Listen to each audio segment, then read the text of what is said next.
નમસ્કાર દર્શક મિત્રો, આપ જોઈ રહ્યા છો છોટાઉદેપુર ટાઈમ્સ। હરિયાળું છોટાઉદેપુર અભિયાન અંતર્ગત વાઘસર ખાતે પ્રભારી મંત્રી શ્રી ડોક્ટર મનીષાબેન વકીલના અધ્યક્ષસ્થાને જિલ્લા કક્ષાનો વૃક્ષારોપણ કાર્યક્રમ યોજાયો।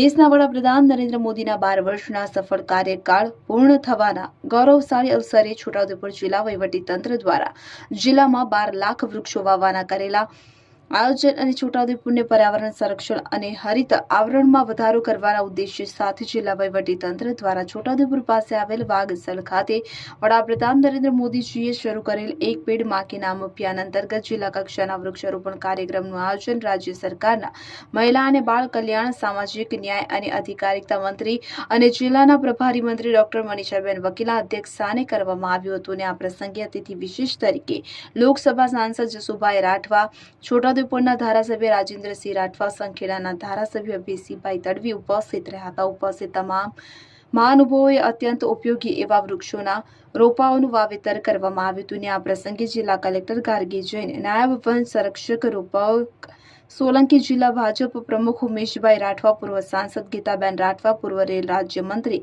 નારણભાઈ રાઠવા, છોટાઉદેપુર વન વિભાગના અધિકારીઓ, જિલ્લા ભાજપના હોદ્દેદારો, વન વિભાગના કર્મચારીઓ મોટી સંખ્યામાં ઉપસ્થિત રહ્યા હતા। નિશાંત ચૌહાણ, છોટાઉદેપુર। વડાપ્રધાન શ્રી નરેન્દ્રભાઈ મોદીજીના 12 વર્ષ પૂર્ણ થયા છે। એ નિમિત્તે આજે છોટાઉદેપુર આવવાનું થયું છે। મારું પ્રભારી ક્ષેત્ર છે અને આજે એક ખાસ હરિયાળું છોટાઉદેપુર અભિયાન આજથી શરૂ થયું છે, જે સમગ્ર વર્ષ દરમિયાન 12 લાખ જેવા છોડનું રોપણ કરવામાં આવશે।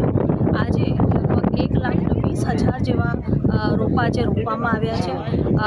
કલેક્ટરશ્રી દ્વારા આ અભિયાન શરૂ કરવામાં આવ્યું છે। સાથે જ મારી સાથે આ જિલ્લાના આપણા સાંસદ જસુભાઈ, સાથે જિલ્લા અધ્યક્ષ ઉપેન્દ્રભાઈ, 3 ધારાસભ્યશ્રી ભાઈ શ્રી રાજેન્દ્રભાઈ, વેસીભાઈ અને જયંતિભાઈ, જિલ્લાના અધ્યક્ષ ભાઈ ઉમેશભાઈ, પૂર્વ સાંસદ બેન ગીતાબેન, નારાયણભાઈ બધા જ ઉપસ્થિત છે અને ખૂબ સારી રીતે આ કાર્યક્રમ યોજવામાં આવ્યો છે। ખાસ કરીને જંગલ વિસ્તાર જ્યારે પસંદ કરવામાં આવ્યો છે તો અવશ્ય કહીશું, જે આપણે હરિયાળું જે વિઝન લઈને ચાલી રહ્યા છે, જ્યારે જંગલમાં જેટલા ઝાડ વધતા જશે એટલું જ ઓક્સિજન સારી રીતે પ્રાપ્ત થઈ શકશે લોકોને। એટલે આ એક અભિયાન સાથે સાથે 12 વર્ષ જે પૂર્ણ થઈ રહ્યા છે એના અંતર્ગત વિભિન્ન કાર્યક્રમ અઠવાડિયામાં રાખવામાં આવ્યા અને ખાસા એવા કાર્યક્રમોમાં લોકો ઉપસ્થિત રહ્યા। સેવા સેતુનો કાર્યક્રમ હોય, પ્રતિષ્ઠિત નાગરિકને મળવાનો કાર્યક્રમ હોય, એમની સાથે ચર્ચાનો કાર્યક્રમ હોય, ખૂબ સારી રીતે આ અઠવાડિયાનું કાર્યક્રમ પૂર્ણ કરવામાં આવ્યા છે।